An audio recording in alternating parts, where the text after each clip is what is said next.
I'm Bob Goff, and welcome to Muddy River Minute, because we have a very special guest today, a young lady from Quincy, Illinois, who is back in town for a few days visiting friends, and thought we would pull her aside for a chat. And I am talking about Sami Bearden. And I think a lot of folks probably remember Sami, if you don't remember, from just growing up in Quincy and then being in Quincy High School music and theater productions later on. And then, of course, she and her friends Savannah Santos and Sam Backoff went to Nashville.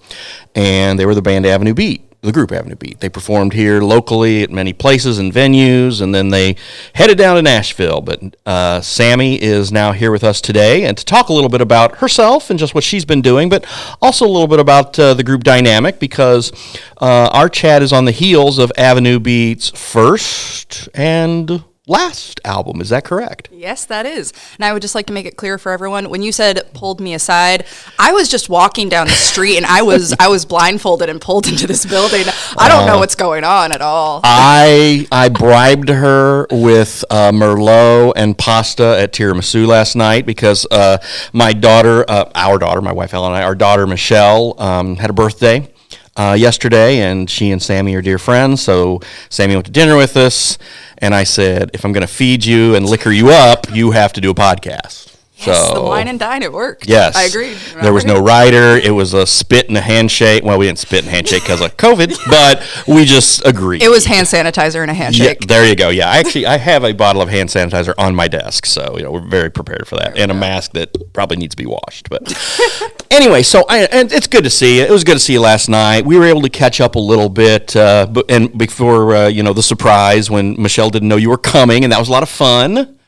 So we've got that video that will be on our personal Facebook pages. I'm not putting that on Muddy River News, but it was really good because the look on Michelle's face was priceless, and the look on your face was priceless too. I mean, it was just your friendship is so genuine, and it was just nice to see you guys hang out and interact. And we hate each other. We hate each other. I don't know where you got this from. Michelle's easy to hate. I'll tell you right now.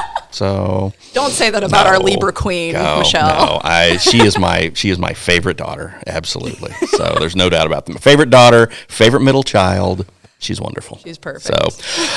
So you're in town, and but let's kind of talk a little bit about the Beats as we all knew them growing up. Again, first and last album. How do you feel about that? I mean, I don't think you can just sum it up in a 15-ish minute podcast. It's truly, we have as much time as you need. There you go. It's I mean, it's strange, it's complex, it's heartbreaking, but also like you're still proud, but you're also sad, and it's just it's a lot of emotion. And sure. This happened, at the time of recording this about a week ago. I'm not good at time, but sure.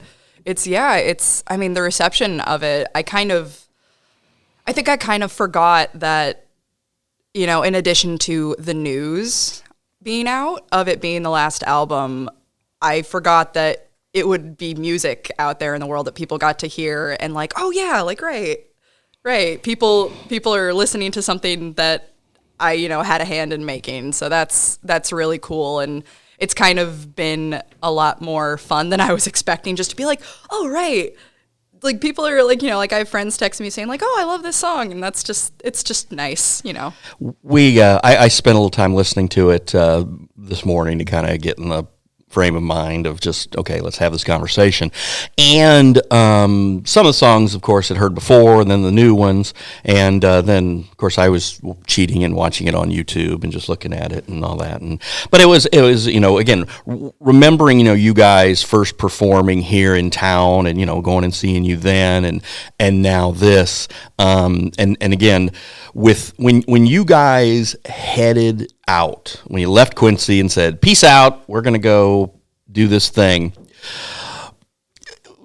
you just never know how things are going to work out, right? Yeah. So it's kind of the old Dr. Seuss thing, be happy that it happened, don't be sad that it ended. Mm-hmm. And I think that's the philosophy that you certainly seem to be taking with this. Yeah. And I think it's, it's very, it's admirable and, of course, very grown up of you and all that. And not to condescend or pander to you or anything, but it is. I mean, these are big life decisions, and you just decided I'm done, right? Yeah. I mean, like you said, like I can't really be in a mindset of like, oh, I regret doing this or I regret going, or because it's given me so much that I don't think I ever would have had otherwise. Before this, my plan was, go to school, not even really sure what for. It was go to school, we'll figure the rest out later. And now, on the other end of it, I figured, I discovered, that's not necessarily a path that I see for myself. And I think that's okay. I didn't have to realize that after student loans. I didn't have to have that hard realization after the fact. If you want to help Michelle pay for hers, she'd appreciate it. There we go. I think I have a 20 in my purse. She is more than welcome. It's a start. But, I got to this, the year preceding COVID, I got to see more of the country than I ever had in my entire life. I, discovered a love for travel, a love for just, all the amazing things that the world, but even just the country, I was like, I literally was said, on several occasions, I think in Portland, I was like, you mean there's just mountains in America and they're just hanging out and we get to what on earth? And so it really just kind of. This was Portland, Oregon, not Maine, right? Yes. I don't know. There's any mountains in Maine. I'm just saying, but I just want to clarify that. Yeah. But yeah, and Colorado and all these places that I don't know if I ever would have felt emboldened enough to go to on my own. And since I've kind of tried to keep the ball rolling, I've tried to do some, traveling just on my own, little trips, and that's something that I know I never would have had besides. And I mean, that and so much more, like this need for, a creative outlet. I don't think I ever would have. I think I would have gotten stuck in that rut of like, oh no, this is going to be bad. I don't want to make it. I don't want to be bad at this. And, but now I just feel like this is such a mode of expression for people. It's more than just here's a painting I'm making, here's a song I'm writing. It's personal. It doesn't really matter if other people hear it or not. And it's really about you and that thing that you're creating. And it doesn't really have to go beyond that. And again, it's a lot of people when this happens and you guys achieved a certain level of fame, the F 2020 song kind of took off because last year was really, really bad. And it was? What happened? There was I didn't hear anything about that. It was awful. So, but when you look at that, and again, when you're doing it for the art and the expression, I mean, that's the purity of it, and the fame, and if money should ever happen to come along, all that stuff, great. But there are, for every, superstar group that takes off there's 1,000 that just want to go play in a club and jam. Yeah. And I think that's great because people enjoy that. I mean, that's, live music and appearing in Quincy. It's like, trying to get people to come and be a part of that here in Quincy or in Hannibal or whatever. It's great. It's a release, and, you can go in the park on a Friday in June when you're in, try not to, sweat your ears off.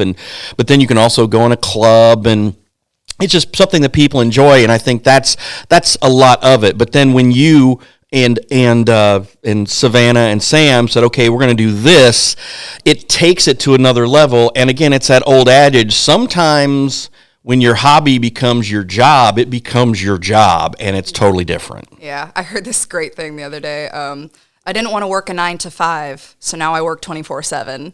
It just, but it becomes like, your mind, you can't really detach yourself from it. But I did want to touch on what you were saying about, Quincy is really rooted in live music. Yeah. I mean, the arts in general. It's gotten so much. Well, it's always been a great arts community. Mm-hmm. For a lot of years, it was kind of a live music black hole. But you're right, it's gotten so much better. And if the three of us hadn't had as many opportunities as we had to play out, that was our experience. That was, our stomping grounds for a while was just getting to play around Quincy. And you know, my brother, he also plays live music. He's a shameless plug, Peter Porcelain in the American Standard. Yes, it's a toilet joke, and it's very funny. But, you know, it really started with him. He was the one who was in our family who was playing shows. He played with his friend Blaze Haxel, and they just played all around town, open mics, their talent shows, just people's backyards. And that's what kind of was like, oh, you can do that. You can do that. And this community really, I feel like, was just so receptive to that. And there were so many opportunities that were created for people to showcase what they're passionate about and excited about. And I've always kind of, I think growing up, you kind of take it for granted, you know, your hometown. But, Right. you know, looking back, I'm like, oh, wow, like most people's hometown, it's like, you know, and not to knock sports, but not my thing. Not a thing for any of your children, I know. That's fine. Well, you know, Alex does like it, but you know, when I'm going to tell the Alex getting into music story. When he was playing baseball in high school and he hurt his knee, and he wasn't able to play for a little while and stuff. So that's when Kathy Dooley got her hooks in him.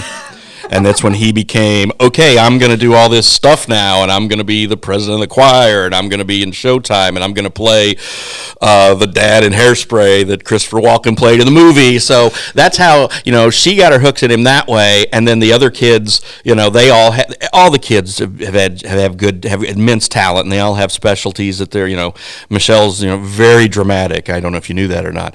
And then Scott's got a beautiful voice, and but anyway, to watch all these kids play and watch all my kids perform and watch you perform, it's great. Again, that's the joy of it, and that's okay. We're doing this for the fun of it, and we're doing it because we want to support, and we love our children. We want to, and their friends, and we want to watch them and support them. And you know, again, back with last year just completely blowing, and Scott's senior year and not being able to have the musical, which I still take great offense to because we had basketball games where we had people in stands, but we couldn't have a theater production. Sorry. Okay, I'm done. No. I will listen to this rant. Just, you know, that's my whole thing, that if Kathy had still been around, we'd have had a damn musical last year. That was my whole point. So, okay. Not rain, nor shine, nor snow, nor or pandemic, yes. Pandemic. Off soapbox.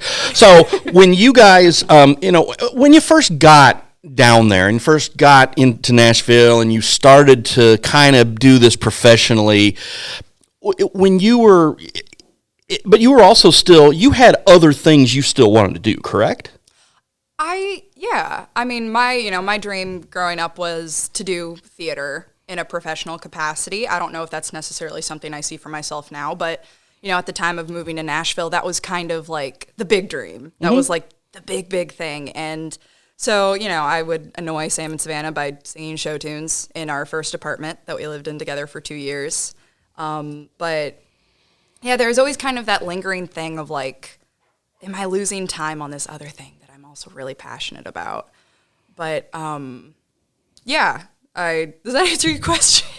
It does, but I think also that, yes, you had other things that you wanted to do along with that, but also the demands of what you guys were trying to do sort of becomes a tsunami and swallows everything else. Is that a fair statement? That is a very fair statement. There's definitely you know, a culture in Nashville of, you know, there's wanting to be a musician and then there's wanting to be an artist. You know, capital A, meaning somebody who is pursuing music with them as the product, basically. Like it's their artistry they're selling, it's their music, it's their image, it's their personality.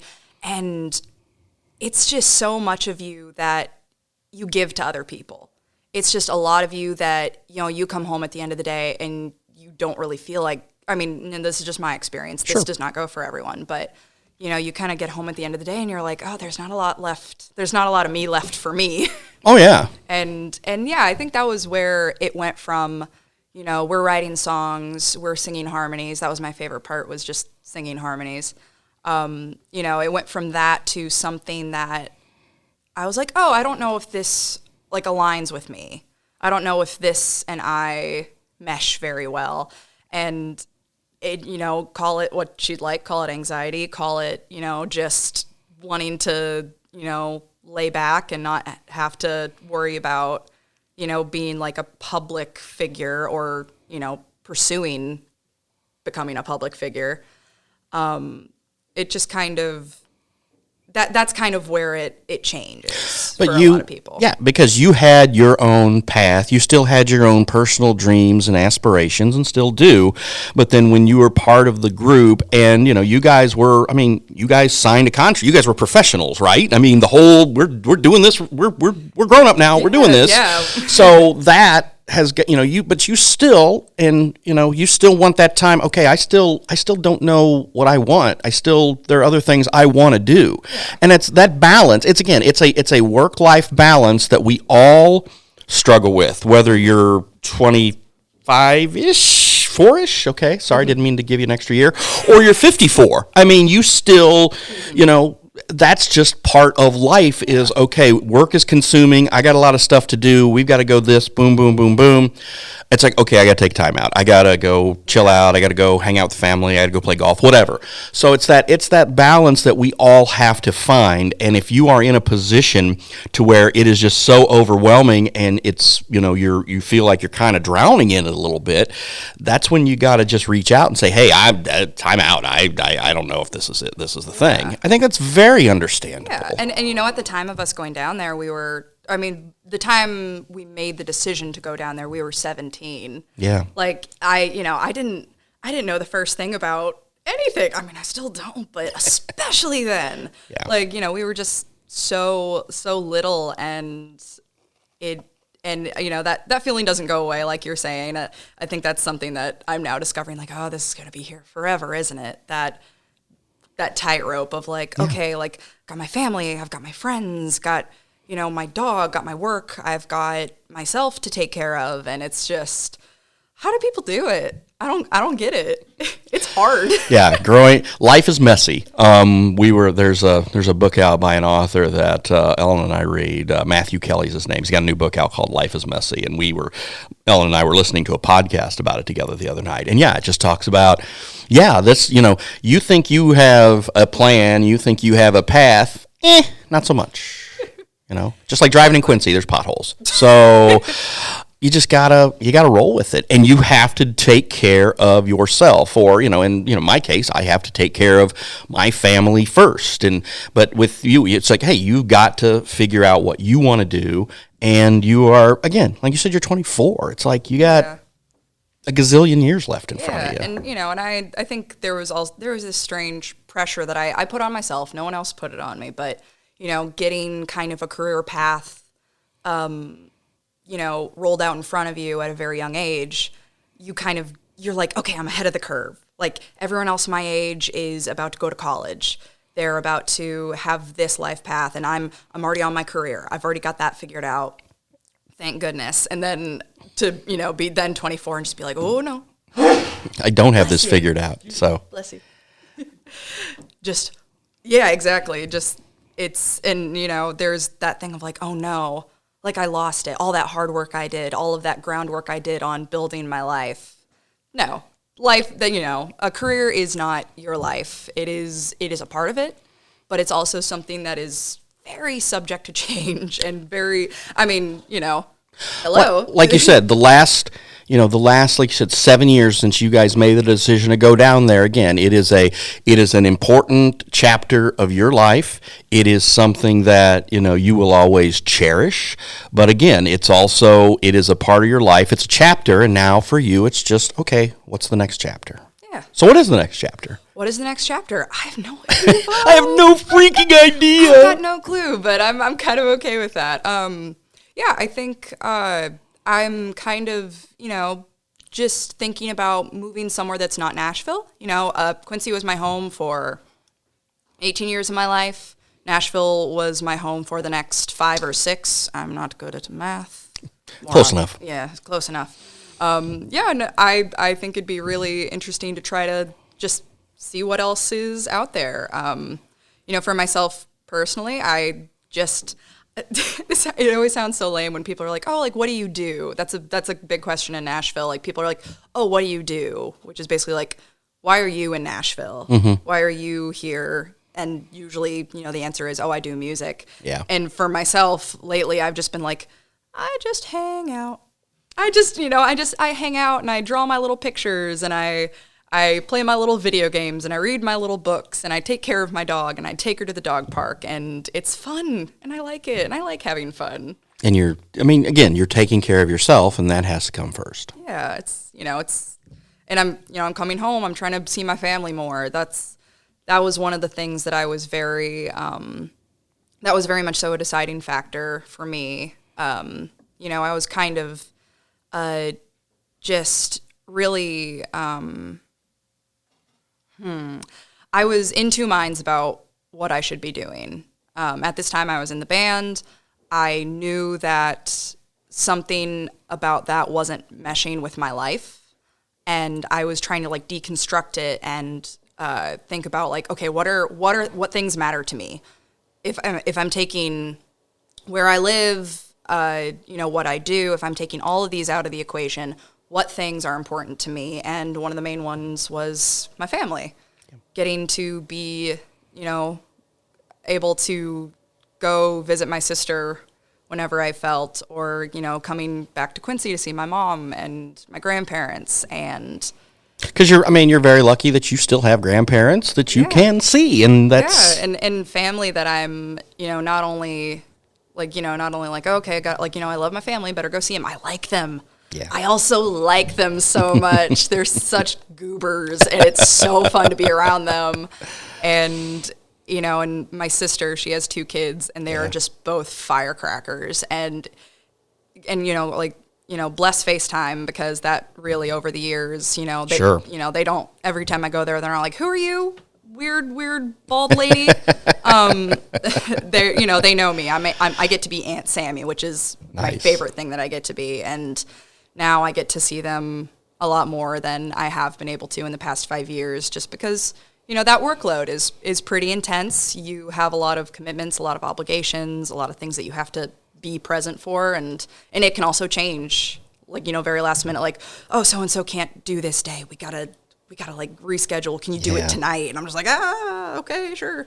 Yeah. But now I just stopped in to see my sister. I stopped in to see my grandparents and my dad on the way in town, and after this, I'm going to lunch with my mom. So I get to see my people, and I got to see Michelle on her birthday, which was good for the soul. That was, and again, it was a great surprise, and Ellen and I were very happy that you reached out to do that, because we knew how much she'd appreciate it. So, the last question as we wrap things up here. So what about, again, you're like, we'll see what happens next. What about ever performing again down the road? That's a very good question, and it's something that I do think about, because I love playing music, but I don't think I will ever do so in a professional capacity. I think for me, it's just for the fun of it. Like my brother, when he plays with his band, he's always asking me to like come and sing with him, and that's fun. Yeah, 'cause it's just like fun, and there's no. So that part of it you're still down with. It's like, hey, sure, I'll go hang out. I'll go play at Revelry or whatever. I love just getting to be with people and play music, and and I love things like I like getting to have conversations with people. That's really, really fun and interesting to me. But it's just not in a professional capacity, at least that I can tell right now. Sure. But I did have one question for you. Sure. Okay, and this may take a little gears turning. You might have to take a beat. Mm-hmm. But so last night we went to Tiramisu. Mm-hmm. I have never been to the new location, and of course every time I come home, I take a look around and I'm like, oh wow, everything's different. Like there are all these new shops, all these new stores. Things have moved, things have changed. What are 5 things that before I leave today would be good things that have changed that I should check out, basically? In the last 6 years. Papo's Pizza's pretty good. Okay. You ought to get some pizza there. You've already been to Electric Fountain to get the coffee there. Times Square. You've been to Times Square? I have. Are they at a new location? No, they're in the location. Yeah. Well, I guess they are. I mean, they're in the old building on Hampshire, not the corner place anymore. I have been to that one. So you've been to that one. Yeah. So there's that. The used bookshop in the library is Michelle's suggestion. We have been there together, I'm fairly certain. The one thing that's changed a lot is the proliferation of gaming machines. I don't think you'd be into that much. So You don't know me, Bob. You don't know me. all right, Instant Replay is a fine sponsor. The liquor booth, fine sponsors. They have machines there. You can go play at one of those two places there. There we go. David, do you have any suggestions of things she should do before Ms. Bearden leaves town? Nothing comes to the top of my head right now. All right. Well, tiramisu was the Papa's is really good pizza, so I would suggest that. And then of course there's always the old staples. You got to hit the McLean, Abbey, Kelly's, yada yada. Oh, yeah. all Yeah. that. So Made right? Are you one that there are a lot of people who come back? Made Right's been here forever though. I'm a vegetarian. I'm sorry. No, that's okay. Get a veggie pizza then. Veggie pizza. There we go. So yeah. But Made Right, I definitely have been to Made Right before. Yeah. A lot of people come back because they want to go to Maine. Because last night, Michelle ordered whatever she ordered with meatballs, and Sammy was without meatballs. I'm like, oh yeah, Gosh, Sammy's a vegetarian. That's right. It was so phenomenal. It was, what was it? It was Some stuff. rigatoni Rigatoni mozzarella. mozzarella. There Oh you my go. gosh. Because like you can't mess up with cheese and carb and Yeah, it was and, excellent. And Yeah. just red sauce. Oh my god. And some very nice Merlot too. And some very nice Merlot indeed. And good company. It was really, it was a lot of fun. Again, I want to thank you for for stopping by. Thank you for the surprise for last night. I know Michelle loved it, and thanks for hanging out with us at the house a little bit and putting up with our crazy dogs. So. Oh my gosh, it was an absolute joy. Listen, 3 out of your 4 pets gave me great snuggles last night. Yeah. I think Perry avoided me at all costs. Yeah. But No, it was Mo, right? Or did Mo? It was Mo? Oh, Mo. Mo, you got Mo. Okay, you didn't Oh, get I Perry. got Wow, Mo. that's weird because Mo's usually the recluse. So. Yeah, we were both. Yeah, we were both basically taking a nap together, and then Mo hopped up, and he has his like little drool that. Yeah. It was yeah. very funny, but he just latched right on and snuggled, and it was so fun. Well, again, thank you very much. And again, don't be a stranger. And whenever you're in town, you're always welcome at our house and always welcome in our studio. Hey, yeah, thank you for having me. This was a very fun conversation. All right. That was Sami Bearden, and I'm Bob Goff. And thanks for listening.